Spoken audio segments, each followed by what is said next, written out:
Last year I died. At least they hoped I would. My name is Tessa Reynolds. I'm 29, the CEO of a small healthcare startup in Seattle. People always think that means I have it all together. But I didn't build my company out of ambition. I built it because I was desperate to prove I mattered.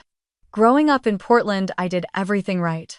I brought home perfect report cards, helped around the house, never talked back. I thought that would earn me love. But in my family, love was reserved for Emily. Emily is 26, a nurse in her residency program and the light of my parents' lives. I can still hear Dad's voice at family dinners laughing about how Emily always made him proud. Mom would nod, eyes soft, while Emily told stories from the hospital, stories that made them beam. When I talked about my startup, they would smile politely, then ask Emily about her next rotation. I tried to ignore it, to tell myself it didn't matter. But the truth is, it hurt. It hurt every time Mom brushed off my calls, too busy helping Emily move apartments or cooking Emily's favorite meals. It hurt when Dad offered to pay for Emily's graduate loans while reminding me that I was so independent. Independent, their word for a loan. After Grandma June passed, things shifted. She had left behind her old Craftsman home in Northeast Portland, the only place that ever felt safe. She used to tell me, "You're going to change the world, Tessa." That house was meant to be mine, a place to finally rest after years of building something from nothing. Then I found out Dad and Mom had mortgaged the house without telling me. Their real estate company was drowning and they used Grandma's house as a lifeline. They planned to sell it to erase their debts to save their pride. They never asked me, never even told me. I confronted Dad one rainy afternoon standing in the driveway while he loaded boxes into his truck. "Dad, you took Grandma's house. You didn't even tell me." His jaw tightened. "You have your own life, Tessa. Emily and the family needed help." "Emily, this isn't about Emily, is it? Don't start with that tone," he snapped, slamming the tailgate. "You've always managed on your own." I stood there, drenched, feeling that old emptiness in my chest. I had spent my whole life trying to be enough. I was tired. That night, I stayed late at the office in Seattle, finishing up a new software update for our coma patient monitoring system. If it worked, it could change how hospitals detect consciousness in unresponsive patients. Emily would have loved to tell me how it helped her patients if she even cared to ask. It was past 10 when I finally packed up, pulling my raincoat tight as I stepped into the storm. My apartment was only 15 minutes away. I thought about calling a rideshare, but the rain felt like it belonged to me that night, washing away the anger that clung to my skin. The streets were slick, headlights blurry through the downpour. I stopped at a red light on Madison, watching the wipers fight to clear the windshield. A notification buzzed on my phone, an email from my team letting me know the update had passed its final test. A small smile touched my lips. For a moment, I let myself feel proud. That's when the light turned green and I eased into the intersection. I saw the headlights before I heard the screech of tires, impossibly bright, cutting through the rain. My breath caught, and there was nothing but the sound of metal tearing glass, shattering, the world flipping upside down. Then darkness. I woke to voices that didn't sound real. They were muffled, drifting through thick darkness that pressed against me. I tried to move, but my body didn't respond. I couldn't open my eyes, couldn't speak. All I could do was listen. "She's stable for now, but her injuries are severe." A woman's voice, calm, professional. "What does that mean exactly?" That was Dad. "Harold Reynolds, always controlled, always cold. She has a traumatic brain injury, multiple fractures, and internal bleeding. We've placed her in a medically induced coma to reduce the swelling." Silence. The beep of a monitor. The soft hiss of air from a ventilator. "Will she make it, Dad?" Again. A pause. "The next 24 hours are critical." I tried to scream to let them know I was here, that I was fighting, but the darkness swallowed me. Then Mom's voice, Linda, sharp like it always was when she was stressed. "Are we responsible for any of this? The bills, the decisions?" "I'm sorry," the doctor replied, confusion in her tone. "Tessa isn't really our daughter," Dad said, his voice smooth, almost rehearsed. "We took her in, but we're not legally responsible." A rush of static filled my ears. I thought I might vomit, but I couldn't move, couldn't breathe, couldn't even cry. "Mr. Reynolds, she has you listed as her emergency contact." We can't take this on, Mom snapped. She's not our responsibility. The doctor's voice changed, becoming clipped cold.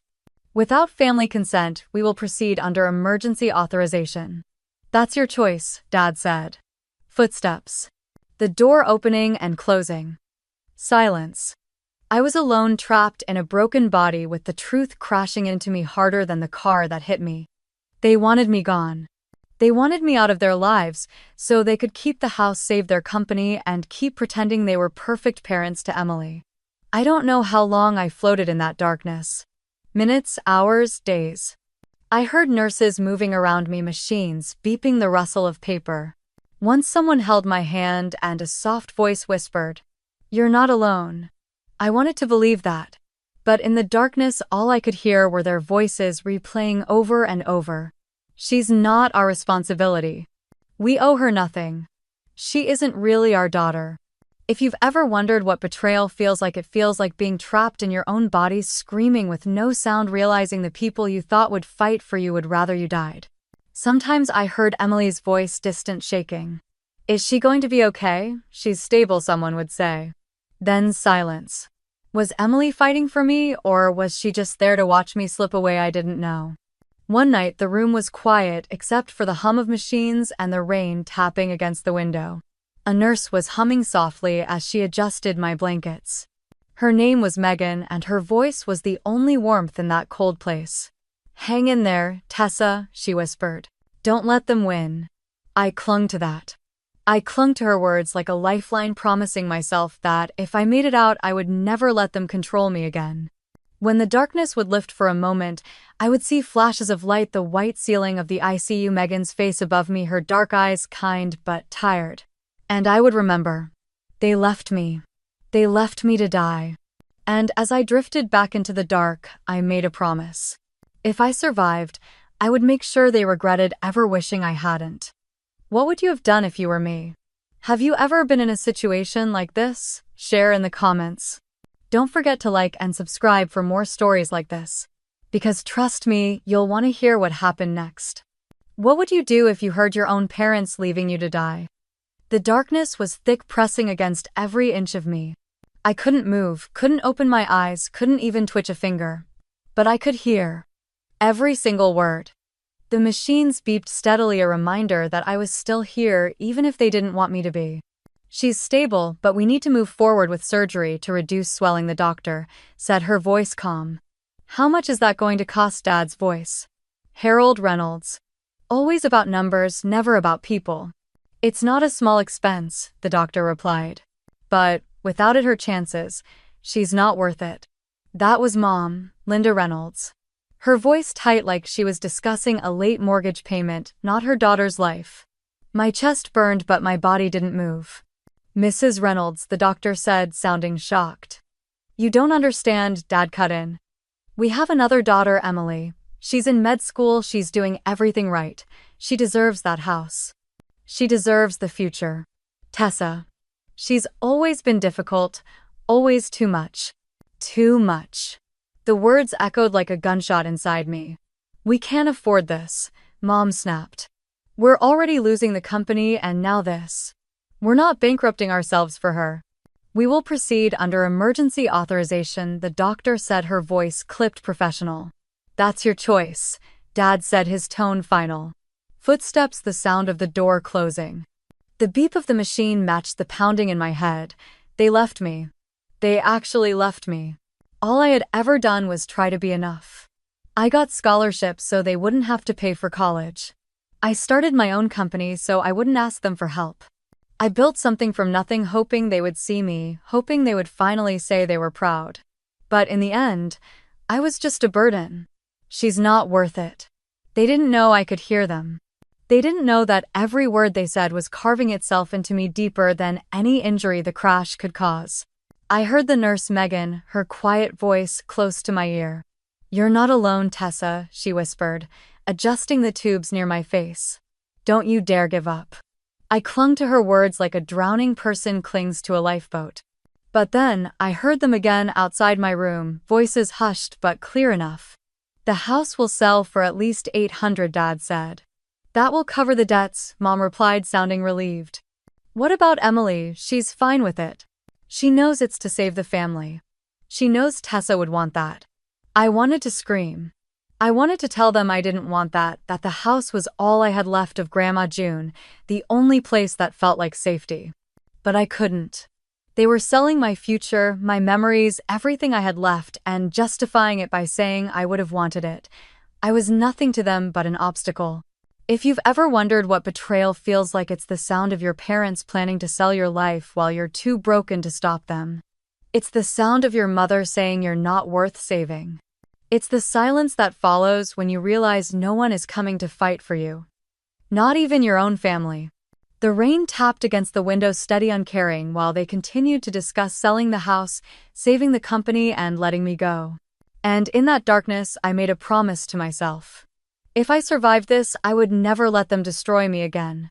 I started counting the beeps of the monitor to keep myself sane. Sometimes Megan would come in humming softly, brushing my hair back from my forehead, telling me about the weather outside. She didn't know I could hear every word. She didn't know she was the only thing keeping me tethered to this world. Other times it was just silence. Silence and the soft hiss of the ventilator reminding me that machines were keeping me alive when my family wouldn't. Then one day I heard a voice I hadn't heard in what felt like forever. Is she going to wake up? It was Emily. Her voice cracked on the last word. She's fighting, Megan said gently. She's stronger than she looks. I don't know what to do, Emily whispered. There was a rustle like Megan was squeezing her hand. Just be here, Megan replied. Emily let out a shaky breath. They're selling Grandma's house. Megan didn't say anything. They said it's what she would have wanted. They said it's what Tessa would have wanted. My sister's voice broke, and for a moment I felt something twist in my chest. I don't think that's true, Emily said so quietly I almost didn't hear it. Then she left, her footsteps fading down the hall. I lay there trapped, wanting to scream. Wanting to tell her she was right, that I didn't want them to sell the house, that it was the only place that ever felt like home. Days passed, or maybe weeks. Time didn't exist for me anymore. Doctors would come in adjusting machines, checking charts. Nurses whispered to each other, unaware that I could hear every word. Her insurance should cover most of it, one nurse said. Her parents are refusing to give consent for surgery, another replied. They can't do that, can they? They're claiming she's not really their daughter. It's messy. It's cruel, the first nurse said. Cruel. That was the word. It wasn't complicated or messy or hard to understand. It was cruel. They were letting me die while pretending they were victims. One night I heard Dad's voice again outside the door. We have to let it go, Linda, he said. Do you think Emily will understand? Mom asked. She will. She always does. They left just like that. Left me to die so they could save their company, so they could save Emily's future, so they could pretend they were still the perfect family. I started counting the beeps again. 1, 2, 3. I didn't know how many days I had left, but I knew one thing. If I ever opened my eyes again, I would never let them take anything else from me. Have you ever felt abandoned by the people who were supposed to protect you? Share your story in the comments. Don't forget to like and subscribe for more stories like this. Because this is far from over. I was going to wake up. And I was going to make them pay. I remember the way Emily used to braid my hair when we were kids. She would sit behind me on Grandma June's porch, her small fingers tugging too hard, the scent of the roses drifting on warm summer air. I would yelp and she would giggle, her laugh like wind chimes. That memory came to me as I lay there stuck in a body that refused to move, listening to the soft hum of the machines and the rain tapping against the window. It was strange, the things your mind clings to when you're close to dying. Megan's shoes squeaked as she entered the room. I could almost feel the shift in the air when she leaned over me, checking the IV, brushing a strand of hair off my forehead. You're doing good, Tessa, she whispered. Don't give up. She hummed under her breath, a soft melody that filled the sterile room with something like hope. Then I heard it, the soft knock on the door, the hesitant footsteps. Can I see her? Emily's voice was small, almost like a child again. Of course, Megan said, her voice warm. I felt a hand slip into mine, small and trembling. Oh God, Tessa, Emily whispered, her breath catching. I'm so sorry. Her thumb brushed over my knuckles the same way she used to hold my hand when she was scared during thunderstorms. "They don't know I'm here," Emily said, her voice shaking. "Mom and Dad. They're wrong. They're so wrong." She let out a shaky breath, her fingers tightening around mine. "They keep saying you would want this, that you would want them to sell the house to save the company, to save us, but I know you, Tessa. You would fight for that house. You would fight for Grandma's memory." I wanted to squeeze her hand to let her know she was right, but my body wouldn't listen. "They're lying." Tess, Emily's voice cracked. "They're lying to everyone, and I don't know what to do." I heard her start to cry, soft sobs that tore at something deep inside me. "I'm so sorry I didn't say anything," she whispered. "I should have fought for you. I should have told them they were wrong. I should have done something." She pressed her forehead against our joined hands, her tears warm against my skin. "I miss you," she whispered. Footsteps approached, and Emily quickly wiped her face, pulling her hand away. Emily, Mom's voice sharp and tired. "What are you doing in here? I wanted to see her." Emily replied, her voice steadier now. "We don't have time for this," Mom snapped. "We need to meet with a lawyer about the sale." "Mom, she's your daughter," Emily said, a small spark of anger in her tone. "She's a complication," Mom replied coldly. "We need to focus on the family that's still here." I felt something inside me crack like a thin sheet of ice breaking under too much weight. "Linda not here," Dad's voice low and warning. "No," Emily said, her voice rising. "No, you can't keep doing this." "Emily," Dad said firmly, "we're doing what we need to do." "No, you're doing what's easiest," Emily shot back. "You're letting her die so you can save yourselves." There was silence, the kind that makes the air feel heavy. "You'll understand one day," Mom said softly, but there was no warmth in her voice. "I hope I never do," Emily whispered. Their footsteps faded, leaving the room in a heavy silence. Megan came back and adjusting the blankets around me, her hand lingering on my shoulder. "You've got someone fighting for you now," she whispered. "Don't give up, Tessa." When she left, I listened to the rain, counting the seconds between the thunder. I thought about Grandma June, about the smell of cinnamon in her kitchen, about the way she would tuck a blanket around me when I fell asleep on the couch, whispering, "You're stronger than you know." And I decided she was right. I wasn't going to let them take anything else from me. Not my life, not my home, not my future. In that darkness, I made a promise that would become the foundation for everything I would do next. If I made it out of this, they would never get the chance to destroy me again. They thought I was gone. They were wrong. Have you ever felt betrayed by the people you trusted most? What would you have done if you were me? Share your story in the comments. Don't forget to like and subscribe for more stories like this, because this is just the beginning. They didn't know I heard everything. The soft beeping of the monitors became my heartbeat in the dark. The hiss of the ventilator was my breath when my lungs couldn't work on their own. I counted those sounds, reminding myself I was still alive, even if they didn't want me to be. Then one morning I felt warmth against my hand and a voice I had come to depend on. "It's a good day to wake up, Tessa," Megan said softly. The rain finally stopped. She was always here, this nurse with kind eyes and a tired smile. She would play music on her phone, soft, acoustic songs, or Taylor Swift, filling the room with something human. She would talk about her dog, about the cherry blossoms blooming too early in Seattle, about the way the city smelled like wet pavement and hope. She believed in me when I couldn't believe in myself. I tried to move, tried to squeeze her hand. At first, nothing happened, but then I felt the smallest twitch in my fingers. "Oh my God, Tessa," Megan whispered. "Do that again." I did. She squeezed my hand back, her breath catching. "You're coming back," she whispered. The days blurred as I fought to reclaim each piece of myself. I learned how to open my eyes even though the light stabbed like knives. I blinked against the brightness, my vision clearing to the sight of Megan's relieved smile. "There you are," she whispered. I learned how to breathe without the ventilator, even though it felt like drowning every breath a war. When they removed the tube, my throat burned and my voice was a rasp. "Water," I managed to croak, and Megan's eyes filled with tears as she held a cup to my lips. I took small sips, the water cold and sharp, reminding me that I was alive, that I was here.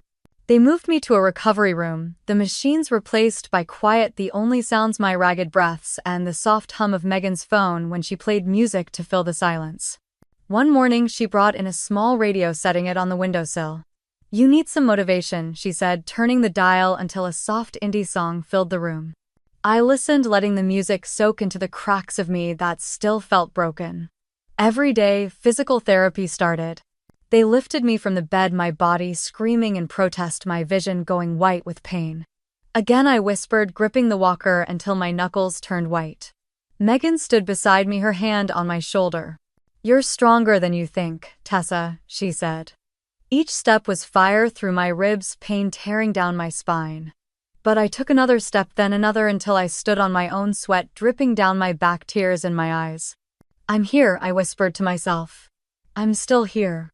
Between therapy sessions, Megan would check my phone, reading emails from Sophie Kim, my business partner and the only person outside of this hospital I trusted. Sophie sent updates about the company, about the software we were building, about the competitors trying to poach our clients while I was fighting to breathe. "Don't worry about this, Tess," Sophie wrote. "I've got it. Just get better." Sometimes Megan would read Sophie's words to me in the quiet of the evening, and I would let myself believe that there was still a world waiting for me, that I still had a life worth fighting for. But at night, when the lights dimmed and Megan went home, the memories came back. The sound of my mother's voice, cold and sharp. "She's not worth it." The way my father said, "We have another daughter." They thought I would never know. They were wrong. One afternoon, the rain drummed softly against the hospital window. I was sitting up in bed, the tray in front of me covered with untouched lunch, my arms shaking from the effort of holding myself upright. Megan walked in, her hair pulled back, a tired smile on her face. "You're getting stronger," she said, checking the monitors. I nodded, swallowing the dryness in my throat. "Any news?" I asked, my voice a whisper, rough but mine. She hesitated, glancing at my phone on the nightstand. "Sophie emailed again," Megan said, sitting on the edge of the bed. "Your competitor BrightMed tried to undercut your contract with Bellevue. Sophie shut them down." I let out a breath, closing my eyes. "She's good," I whispered. "She said to tell you that your team is waiting," Megan said softly. "But they want you back. They need you." I blinked hard, my chest tightening. I wasn't done. I had a reason to fight. That evening, as the sky turned deep blue, a soft knock came at the door. I turned my head slowly, seeing Emily step in, clutching a coffee cup, her eyes red. She looked so small standing there in her scrubs, her hair in a messy bun, her shoulders trembling. "Hi," she said, her voice breaking. I didn't answer. I just looked at her.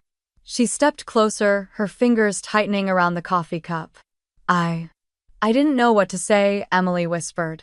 "I've been coming here, but I couldn't come in." I could see the guilt in her eyes, the way she tried to swallow it down. She set the coffee on the tray, her hands shaking. "I heard them," Emily said, tears sliding down her cheeks. "Mom and Dad. I heard what they said about you. About letting you go. About the house." I stayed silent, letting her words fill the room. "I didn't know what to do," she whispered. "I wanted to say something, but I was scared. I didn't want to lose them. I didn't want them to hate me." She wiped her face with the sleeve of her scrubs, her breath coming out in gasps. "I'm so sorry, Tessa," Emily choked out. "I'm so sorry I didn't fight for you." The beeping of the monitor was steady, the only sound between us, as I watched her fall apart. "You just let them leave me," I whispered, my voice like broken glass. Emily shook her head, stepping closer. "I know," she said, her voice cracking. "I know, and I hate myself for it." She dropped to her knees beside the bed, clutching my hand. "I'm here now," Emily said. "I want to fix this. I want to help you. I want to fight with you." I looked down at her, seeing the fear, the regret, the love all twisted together in her tear-streaked face.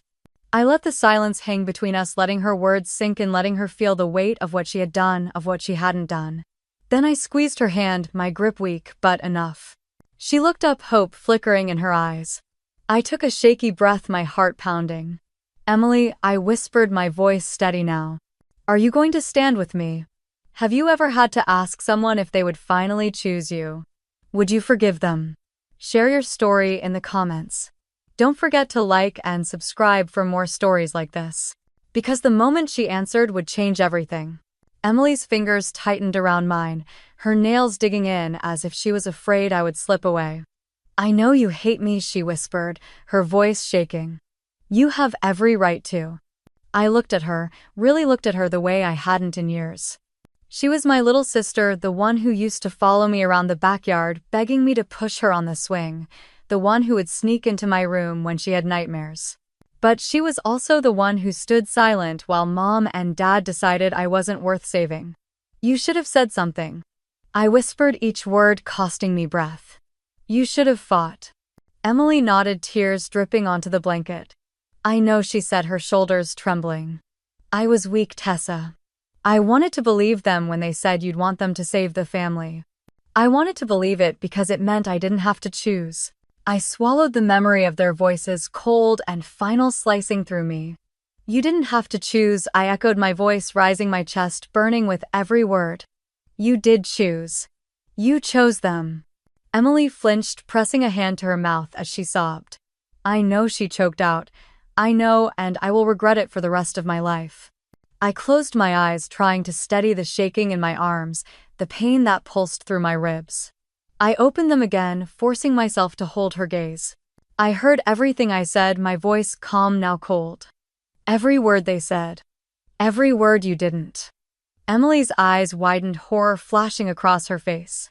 Tessa, I didn't know you could. I could, I said, cutting her off.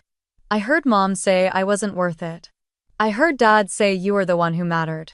Emily shook her head, reaching for me, but I pulled my hand back. I didn't agree with them, she pleaded. I swear, Tessa, I didn't. Then why didn't you fight? I whispered. She broke, then sobs tearing from her chest as she buried her face in her hands. I was scared, she cried. They've always controlled everything. I didn't want to lose them. I didn't want to lose everything. I let her cry, the silence between us heavy with everything that had been lost. The rain started again, soft against the window, the gray light filling the room. I can't change what I did. Emily whispered, her voice raw. But I can stand with you now. I can fight for you now. I studied her, the way her shoulders shook, the way her eyes were red and swollen, the way her hands trembled as she reached for me again. I let her take my hand, letting her warmth seep into my cold skin. I don't need you to fight for me, I said quietly. I need you to fight with me. Emily looked up, her eyes meeting mine, tears clinging to her lashes. I will, she whispered. I promise, Tess. I will. I nodded, letting out a shaky breath. Then we start now, I said. She blinked, confused. Start what? Taking back what they tried to take from me, I said, my voice steady. Taking back my life. Emily wiped her tears, her jaw tightening. Okay, she whispered. Okay. I leaned back against the pillows, exhaustion pulling at me, but a spark of something stronger burned in my chest. They're going to fight us, Emily said softly. Let them, I replied. She squeezed my hand, her eyes clear, now determined. I'm sorry, it took me so long, she whispered. I know, I said, closing my eyes for a moment. But you're here now. The rain fell harder, tapping against the glass, like a promise, like a warning. I opened my eyes and looked at her. Emily, I said, my voice quiet but sharp, cutting through the noise of the monitors. She straightened, waiting. Are you going to stand with me? I asked again, slower this time. She didn't hesitate. Yes, she said, her voice clear. I will. And for the first time since I woke up, I believed her. Have you ever had to decide who you would stand with when it mattered most? What would you have done if you were me? Share your story in the comments. Don't forget to like and subscribe for more stories like this, because this was the moment everything changed. My grandmother left me a letter, and the truth no one expected. It was raining again the morning David Warren walked into my hospital room. He wore a gray suit, rain speckled on the shoulders, his silver hair damp, briefcase clutched in one hand. Tessa, he said, his voice warm but firm. I'm David. I was a friend of your grandmother, June. His eyes softened as he took in the hospital bed, the ivy lines, the bruises that still painted my skin. She wanted me to give you this, he said, pulling a thick envelope from his briefcase. My fingers shook as I reached for it, the paper heavy in my hand. What is it? I asked, my voice hoarse. Your grandmother's final words, David said softly. And the truth about everything. I looked down at the envelope, her handwriting on the front looping and steady. My heart pounded as I opened it, unfolding the letter inside. The scent of old paper and lavender hit me, a memory of her hugs, of her soft laugh in the kitchen. My dearest Tessa, if you're reading this, it means I couldn't tell you myself. I wanted to so many times, but I was afraid. Afraid of hurting you, afraid of breaking apart what little family you had left. But the truth is yours to know. You are my granddaughter by blood, but you are also your mother's daughter. Linda is your mother, Tessa. My hands shook the paper, rattling as I tried to breathe. Before she married Harold, Linda had you a child from a man she loved deeply but could not marry. Her family forced her to give you up, and I stepped in, promising to keep you close. When Linda married Harold, they took you in, claiming you as their adopted daughter to the world but never telling you the truth. Emily is their legal child, born after they married. But you, Tessa, were always a reminder to Linda of the past she tried to forget, and to Harold you were never his. I know this is a heavy truth, but you deserve to know who you are. You are not a burden, Tessa. You never were. You are brave, brilliant, and kind, and I am so proud of you. All my love forever, Grandma June. The words blurred as tears filled my eyes, dripping onto the paper. I looked up at David, my voice breaking. Is this true? He nodded, pulling out a file from his briefcase. Your grandmother made sure you would be protected, he said, laying out documents on the table. This is her will. She left everything to you, Tessa. The house, her accounts, her shares in the community trust. I blinked, trying to process the weight of it all. But Linda and Harold, I whispered, they said they needed the house to save the family. They wanted to sell it. David's jaw tightened. They don't have the right, he said. Your grandmother made sure of that. The rain pounded harder against the window, matching the storm building in my chest. They left me to die in a hospital bed. Not just for money. Not just to save themselves, but to erase me. To erase the proof of Linda's past, to erase the reminder of the life she lived before Harold, to erase the inconvenience I had always been to them. And I realized in that moment, clutching the letter to my chest, that I would never let them erase me again. I pressed the letter against my chest, feeling the weight of every word. For so long I thought I was nothing but a burden to them, a shadow in their perfect family, but I was blood. I was Linda's daughter, and they had thrown me away to hide the truth. David cleared his throat, pulling me back into the room. Tessa, there's more, he said, sliding another document toward me. I picked it up, my hands still trembling. This is the legal confirmation, he explained. Your grandmother filed an affidavit years ago stating your true parentage in case Linda or Harold ever contested your rights to the inheritance. I stared at the paper, the black ink sharp against the white. All this time, I whispered. They lied to me. They lied to everyone. David's eyes softened. I know this is a lot to take in, he said, but you deserve to know who you are. I set the papers down, pressing my fingers to my temples, trying to steady the pounding in my head. She kept this for me, I whispered, looking at the envelope again. Grandma June. She always saw me. She loved you deeply, David said. She wanted to protect you even when others wouldn't. Tears slipped down my cheeks, but I didn't wipe them away. What do I do now? I asked, my voice small. David leaned forward. Now you take back what's yours, he said firmly. Your parents cannot sell that house. They have no claim over it. You are the rightful heir. The rain outside slowed, turning into a soft drizzle against the glass. I thought about Harold and Linda sitting in their kitchen, whispering about debts, about selling the house to save the company, about getting rid of the problem once and for all. I thought about them standing over my hospital bed, telling the doctors I wasn't worth saving, that I wasn't really their daughter. They thought they could bury me and my past, but they didn't know I was still here. They didn't know I had heard every word. I looked at David, feeling something sharp and clear settling in my chest. I won't let them get away with it, I said. His lips twitched into a small smile. I didn't think you would, he replied. There was a knock on the door and Emily stepped in, her eyes red, her hair damp from the rain. She froze when she saw David, then looked at the papers on my lap.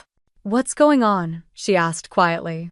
I looked at her, seeing not just my sister but the living proof of everything I wasn't to them. The daughter they wanted, the daughter they chose. But Emily was also the girl who cried by my bedside who said she would fight with me. I held up the letter. This, I said, my voice steady, is the truth they've been hiding. Emily stepped forward, her eyes scanning the letter, the document's confusion and fear mixing on her face. What does it mean? She asked, her voice trembling. It means, I said, my eyes locking with hers, that I am Linda's daughter. Her first daughter. And they abandoned me to hide it. Emily staggered back, her hand covering her mouth. Oh my God, she whispered. I watched her carefully, measuring her reaction, waiting to see which side she would choose. She looked up at me, tears spilling down her cheeks. Tessa. I didn't know, she said. I swear I didn't know. I took a breath, steadying myself against the bed. Emily, I said, my voice sharp but calm, I need to know. She blinked, confused. Know what? She asked. I met her gaze, letting her see the steel in my eyes. Are you with me, I said, or are you with them? Have you ever had to ask your own family where their loyalty truly lies? What would you have done if you were me? Share your story in the comments. Don't forget to like and subscribe for more stories like this. Because this was the moment I decided they would pay for what they did. I didn't need revenge. I just needed them to know the truth. The first thing I did when I could walk without help was call a security company. 2 days later, the locks on Grandma June's house were changed and cameras were installed in every hallway, every entrance, every corner they might crawl into to take what wasn't theirs. I walked through the old house with David beside me, the floors creaking under my steps, the scent of lavender and wood polish clinging to the air. It felt like she was still here, watching me, nodding in quiet approval. This house is yours, Tessa, David said, handing me the new set of keys. They have no claim to it. I clenched the keys in my palm, the metal biting into my skin, grounding me. Good, I said. Because I'm not leaving. We set up a small folding table in the dining room, papers spread across the surface, legal documents, property records, and copies of the hospital footage David had obtained for me. Footage that showed Harold and Linda standing by my bed telling the doctors they wouldn't pay, that I wasn't worth saving. It wasn't just words anymore. It was evidence. I opened my laptop and started typing. My fingers hovered over the keys before I began. Harold and Linda Reynolds.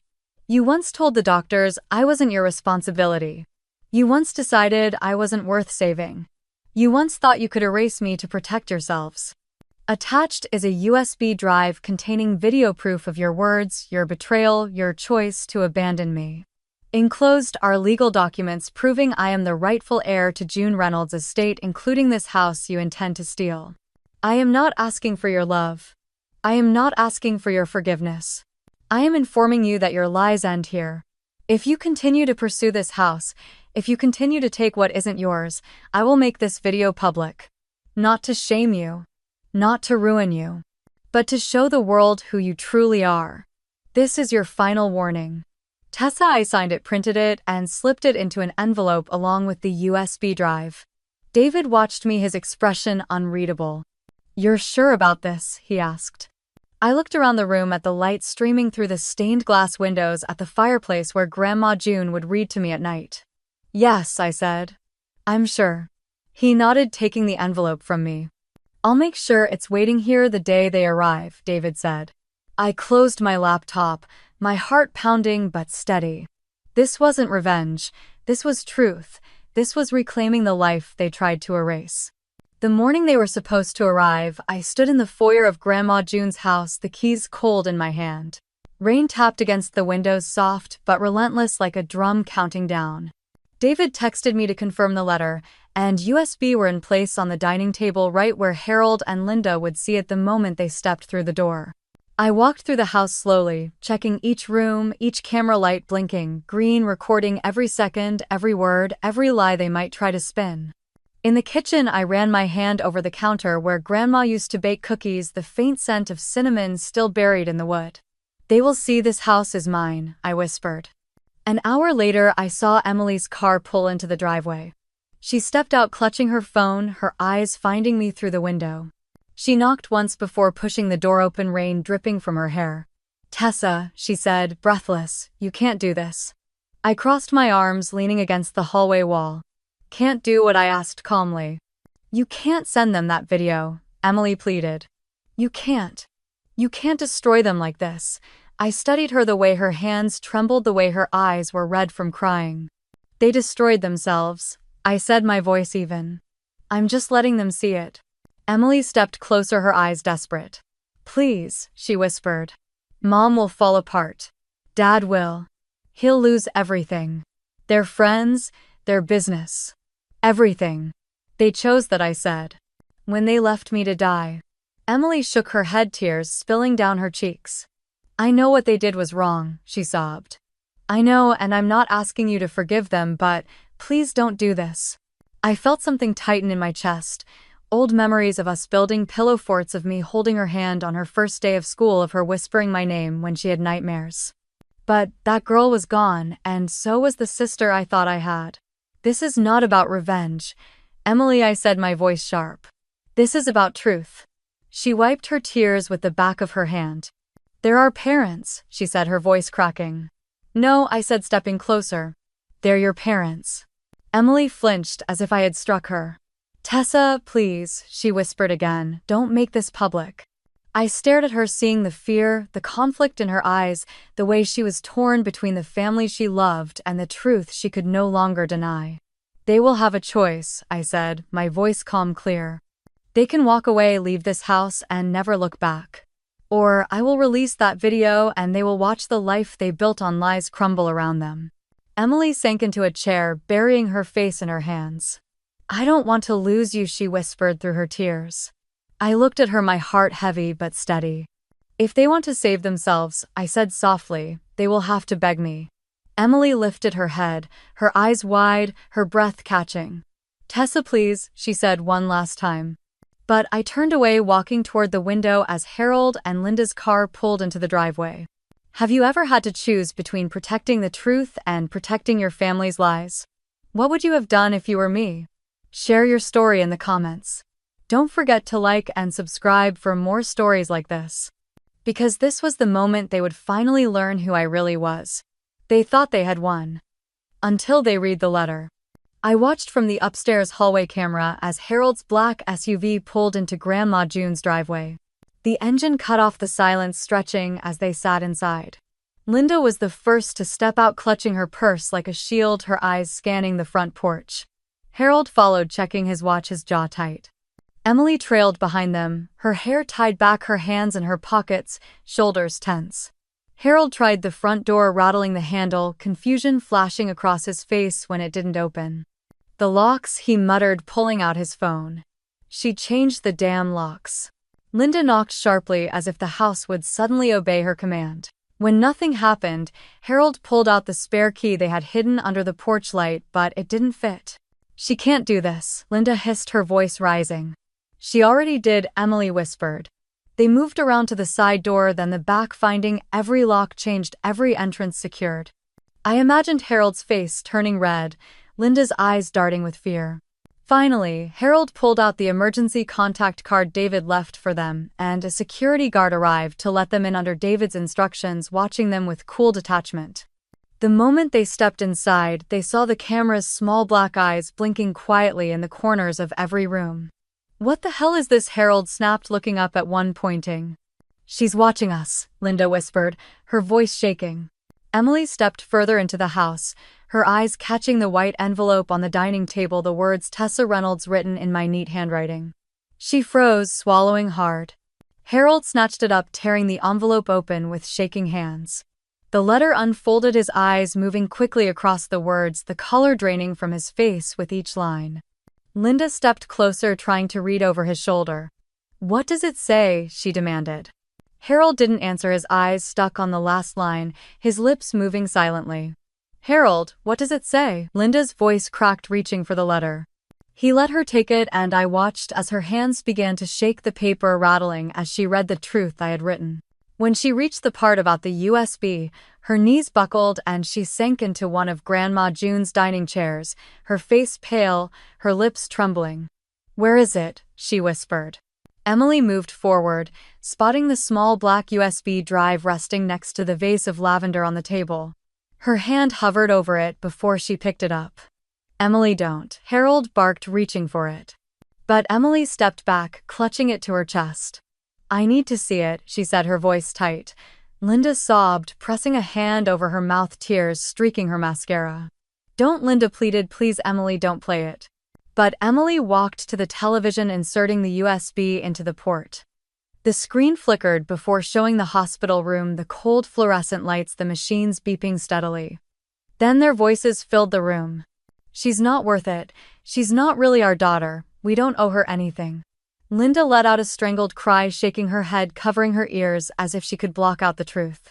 Harold's face was stone, but I saw the twitch in his jaw, the fear in his eyes as he turned away from the screen. Emily stood there, tears streaming down her face as she watched her parents frozen in the frame, condemning me to die. She reached for the remote with trembling hands, pausing the video on Harold's face, his words hanging in the silence. She's not really our daughter. Emily turned to look at them, clutching the USB in her fist. How could you? She whispered. Linda sobbed harder, her body shaking, while Harold pulled out his phone, dialing quickly. Gerald, it's Harold, he snapped into the phone. We have a situation. We need to contain this. Now. Emily's eyes widened as she stepped back. Don't you dare, she said, her voice shaking but loud. Don't you dare try to bury this. Harold's eyes snapped up, glaring at her. Give me the USB, Emily, he ordered. She tightened her grip, her knuckles white. No, she said, her voice breaking. I'm done protecting you. Harold stepped toward her, but Emily stepped back again, lifting her chin. I'm done lying for you, she said. And for the first time they saw the daughter they had always wanted standing against them. Harold's face turned red, veins bulging at his temples as he stepped closer. Emily, give it to me, he demanded, his hand outstretched, voice low and sharp. Emily shook her head, tears running down her cheeks, but her grip on the USB never loosened. No, she said again, her voice stronger this time. You don't get to hide this. Linda reached for Emily's arm, her eyes pleading, mascara streaking down her face. Please, honey, Linda begged, her voice trembling. Please don't do this to us. Emily's eyes snapped to her mother, a flash of anger breaking through the tears. I'm not doing this to you, Emily shot back. You did this to her. Linda's face crumpled, her shoulders shaking as she collapsed back into the chair, sobs breaking the silence. Harold dropped his hand, his jaw tight, his eyes darting to the paused video on the screen. This will ruin everything, he hissed. The business, our reputation, your future, Emily. Emily wiped her tears roughly with the back of her hand. Maybe it should, she said, her voice cold. Harold turned away, pulling out his phone again, pacing as he spoke into it. Gerald, get the paperwork ready, he snapped. If she releases that video, we will sue for defamation. We will bury her. Emily laughed, a broken, sharp sound that filled the room. You think you can bury her again, she said, her voice rising. You already tried, Dad. You already left her to die. Harold spun around, his face dark. Enough, he barked. You don't understand the damage this will cause.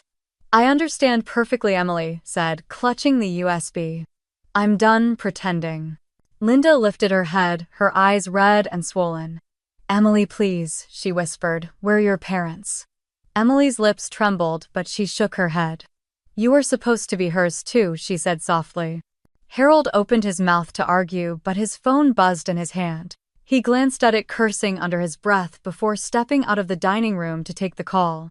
Linda reached for Emily again, but Emily stepped back, holding the USB tighter. I need to go, Emily said quietly. Linda's hand dropped, her face falling as fresh tears rolled down. Emily, don't leave, Linda begged, her voice breaking. Emily's eyes met her mother's one last time. I already did, she whispered.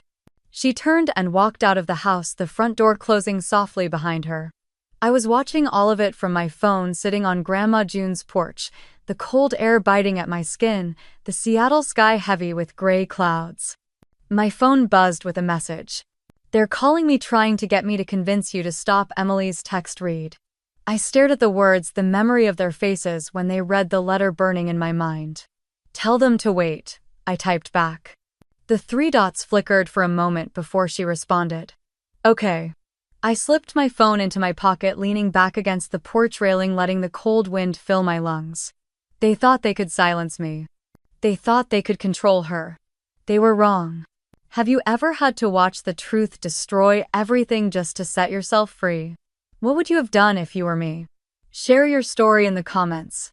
Don't forget to like and subscribe for more stories like this. Because this was only the beginning. I sat there feeling the wind press against my face as I replayed Emily's words in my head. They're calling me, trying to get me to convince you to stop. My phone buzzed again. Another message from Emily. They're saying they'll lose everything if you release the video. I stared at the screen, my thumb hovering over the keyboard, remembering the look in Harold's eyes when he told the doctor to let me die. Remembering Linda's silence as she turned away. Emily sent another message. Mom is crying. She says she's sorry. She wants to talk to you. I closed my eyes, leaning my head back, letting the cold air numb the heat that burned in my chest. Sorry. The word felt like smoke slipping through fingers never enough to hold. My phone buzzed again. Please, Tessa. I don't know what to do. I took a slow breath before I typed back. You don't have to do anything, Em. The dots flickered. They're asking if I can bring you to the house so we can talk. I imagined them sitting in Grandma June's dining room, the USB in Emily's pocket, the videos still frozen on the television, their voices echoing through the empty house, reminding them of the truth they wanted to bury. They wanted to negotiate, to plead, to spin it into something that would save them. But they never thought about saving me. Emily sent another message. Will you come? I typed slowly. They can wait. The dots appeared, then disappeared, then came back again. I can't keep doing this, Tess. My chest tightened, but I let the feeling settle. Then don't, I wrote back. This isn't your burden. The phone was silent for a few minutes before it buzzed again. I don't want to lose you too. I stared at that message, feeling something crack inside me, but I swallowed it down. You won't, I wrote back.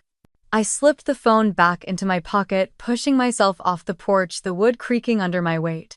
The rain started to fall again, cold drops soaking into my hair, dripping down my face.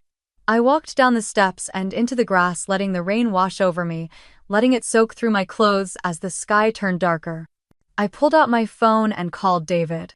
He answered on the first ring. Tessa, he said, his voice calm, steady the way it always was. Are you ready? I looked up at the sky, letting the rain hit my skin. Yes, I said. You know this will be messy, he warned. I closed my eyes, remembering the sound of the monitors in the hospital, the feeling of not being able to move, the voices telling the doctor to let me go. I know, I said. And you're sure you want to go through with it? He asked.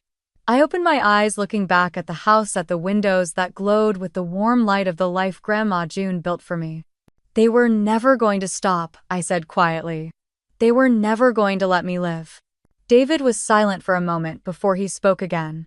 I'll draft the release letter and prepare the media kit, he said. If they want to negotiate, they'll have to come to you. I felt the wind push against me, the rain dripping from my lashes. Good, I said. Let them wait.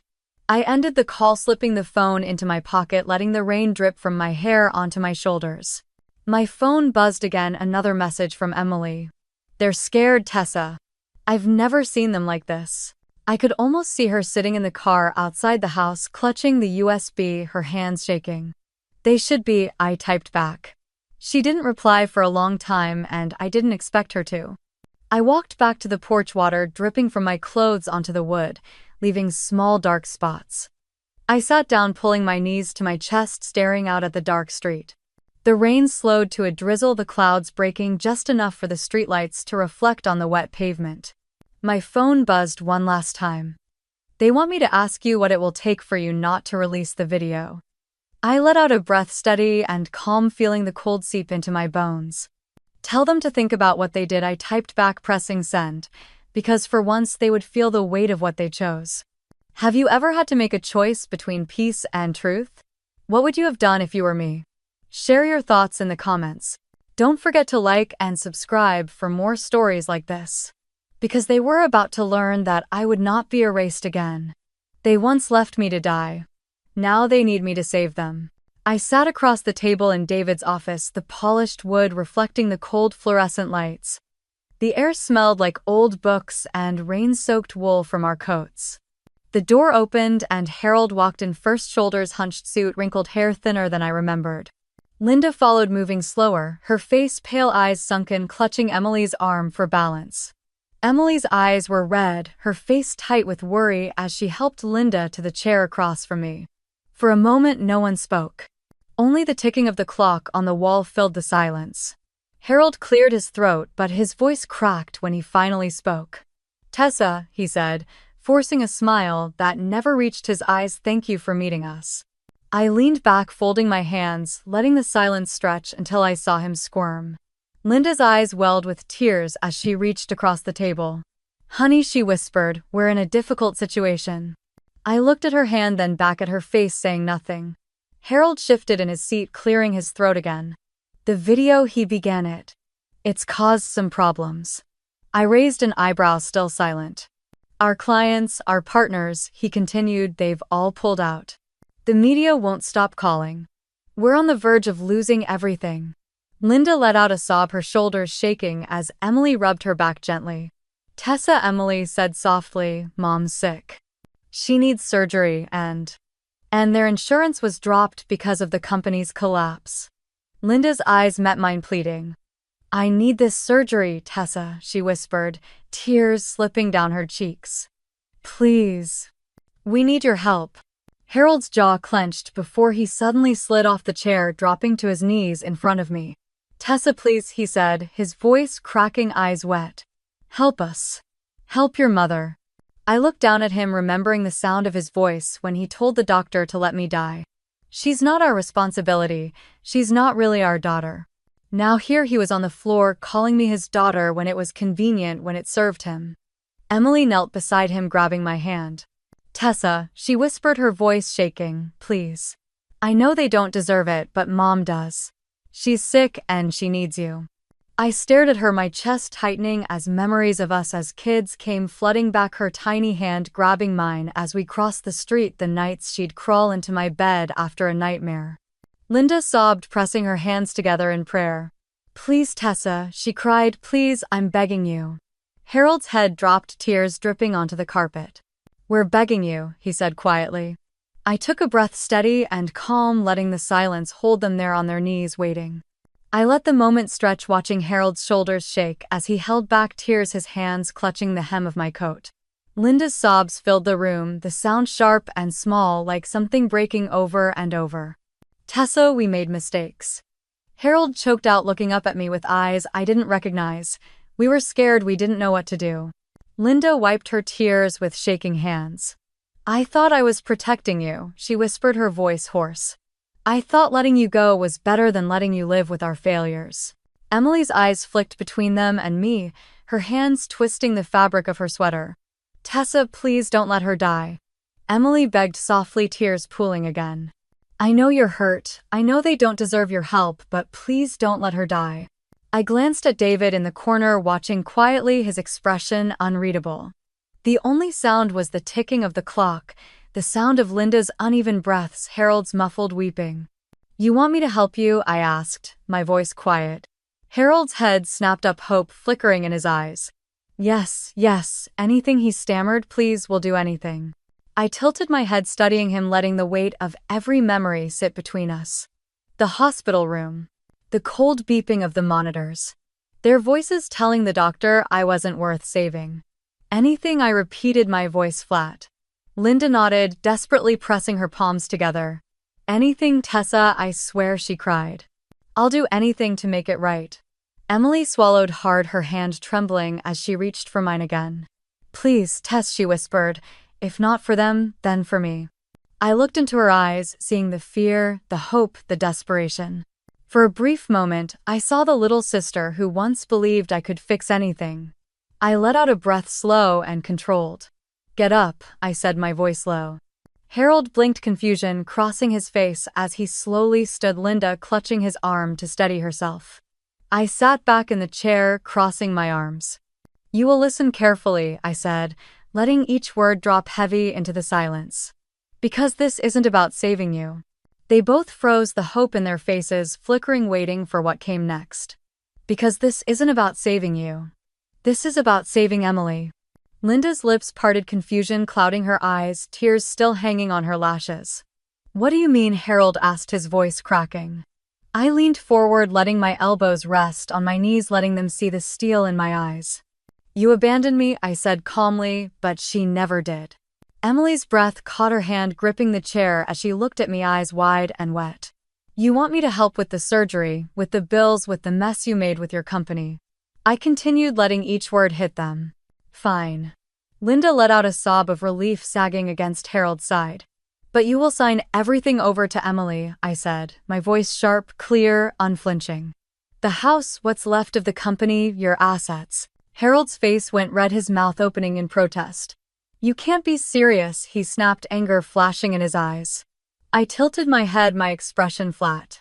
Then you can walk out that door and I will let the world watch you lose everything, I said softly. Linda shook her head, panic in her eyes. No, please Harold, please, she begged, clutching at his arm. She's giving us a chance. Harold glared at me, but I didn't flinch. You think you can control us, he hissed. No, I replied. I'm giving Emily the chance you never gave me. Emily's hand flew to her mouth, a broken sob escaping as she turned away, her shoulders shaking. Linda reached for me, her hand trembling. Please, Tessa, she whispered, please, I will sign anything, I will do anything. Just help me. Harold's fists clenched at his sides, his eyes cold, but I saw the fear there, the reality, sinking in. You will sign the documents today, I said, glancing at David, who stepped forward, placing the folder on the table. Emily will own everything. You will leave her the house, the business, whatever is left. Harold looked at the folder like it was a bomb. You will stay out of her way, I continued. You will let her live her life without dragging her down. Linda nodded frantically, tears dripping onto the table. Yes, yes, anything, she gasped. Emily turned her eyes, red tears streaking her cheeks. Why are you doing this? She whispered. I looked at her, letting the silence sit for a moment. Because you're my sister, I said quietly. And I won't let them ruin you too. Emily's sob broke and she sank into the chair, covering her face with her hands. Harold stood there frozen, staring at me, his face pale, his lips pressed into a thin line. I stood walking past him, pausing at his shoulder. You should have thought about this when you left me in that hospital bed, I said softly. He flinched but didn't respond. David opened the folder, sliding the papers toward Harold and Linda. Sign, David said firmly. Linda grabbed the pen with shaking hands, scribbling her name, tears dripping onto the paper. Harold's hand hovered before he finally took the pen, pressing it to the paper, each signature like a knife cutting away his pride. Emily looked up at me, tears in her eyes. Thank you, she whispered. I nodded once, turning toward the door. As I reached for the handle, I looked back at them one last time. You wanted me to save you, I said. I'm not. I'm saving her. And I walked out, letting the door close behind me, knowing this was only the beginning. Have you ever had to save someone who once let you drown? What would you have done if you were me? Share your thoughts in the comments. Don't forget to like and subscribe for more stories like this. Because they were about to learn what it meant to lose everything they once took for granted. I didn't save them to earn their love. I did it to reclaim my freedom. The paperwork was signed on a cold Thursday morning, the rain tapping against David's office windows like a metronome, marking the end of an era. Harold couldn't look me in the eye when he handed over the signed documents. His hands were shaking, his face pale, his lips pressed into a thin, bitter line. Linda sat quietly, her hands folded in her lap, her eyes red but dry, as if there were no tears left to cry. Emily sat beside me, her hand resting on mine, grounding me as David double-checked each page before nodding. It's done, David said, sliding the papers into a folder. I took a slow breath, feeling a weight lift from my chest, replaced by a cold, quiet calm. Harold cleared his throat. So that's it then, he said, his voice rough. You'll pay for the surgery, I nodded once. I'll cover Mom's surgery and her recovery bills, I said. Emily will finish her residency without worrying about debt. Linda swallowed, her eyes glancing at me before darting away. And we leave Portland, Harold said, his jaw tightening. You leave Oregon. I corrected. You don't call, you don't write, you don't show up. You disappear and you let Emily live her life. Linda's lips trembled. Will you ever forgive us, Tessa? She whispered. I met her gaze, letting the silence stretch until she looked down at the floor. I don't need your apologies, I said calmly. I need your absence. Harold's nostrils flared, but he stayed silent, his hands curling into fists before he shoved them into his pockets. Emily squeezed my hand, tears filling her eyes. "Thank you," she whispered. "For doing this." I turned to her, brushing a strand of hair from her face. "I'm not doing this for them," I said softly. "I'm doing this for you." Outside, the rain eased into a drizzle as Harold and Linda stood, gathering their coats, looking smaller than I had ever seen them. Linda paused at the door, glancing back. "Goodbye, Tessa," she said, her voice barely a whisper.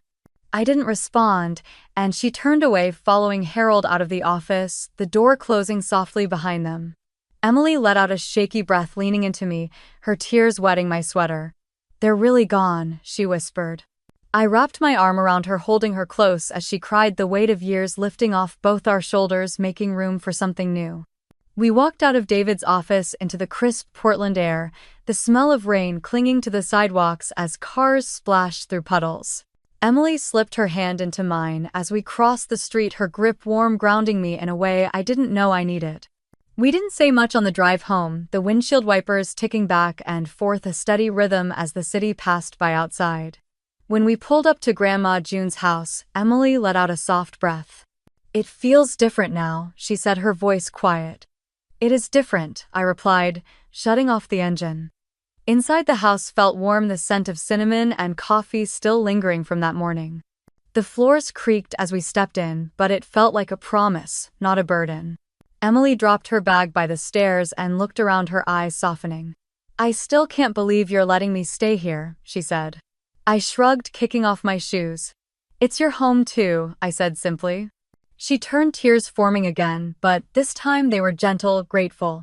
"I'm going to make this right," she said. "For both of us." I nodded, unable to find words, so I pulled her into a hug, feeling her shoulders relax as she hugged me back.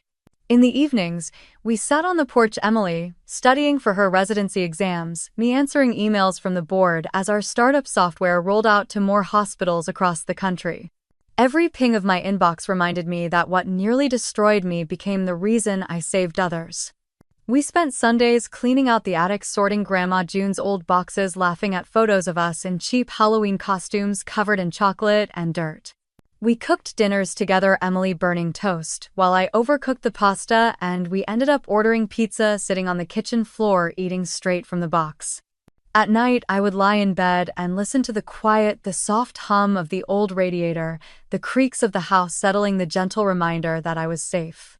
One Friday, we invited Sophie, Megan, and David over for dinner. Sophie brought wine, Megan brought her wife, and David arrived with a pie from the bakery down the street. We crowded around the small dining table, passing plates, laughing at stupid stories, arguing over whether pineapple belonged on pizza.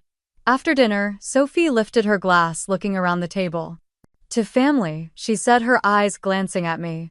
David raised his glass next. "To the family we choose," he said. Megan smiled, her hand on her wife's, nodding. Emily's eyes met mine, glistening, and she lifted her glass with a shaky smile. "To the family that stays," she whispered. I lifted my glass, the warm light of the kitchen reflecting in the glass, in their eyes, in the life we were building together. We clinked glasses, the soft chime ringing through the room, sealing the promise we were making to ourselves. As we laughed, I caught a glimpse of myself in the window, seeing the reflection of a woman who was no longer begging to be loved but choosing who she allowed into her life. And I knew that was enough. If you've ever felt abandoned, remember that family isn't blood. Family is who stays when you need them most. What would you have done if you were me? Have you ever had to choose yourself to finally be free? Share your story in the comments. And don't forget to like and subscribe for more stories like this. Because justice exists, and sometimes you can be the one to create it.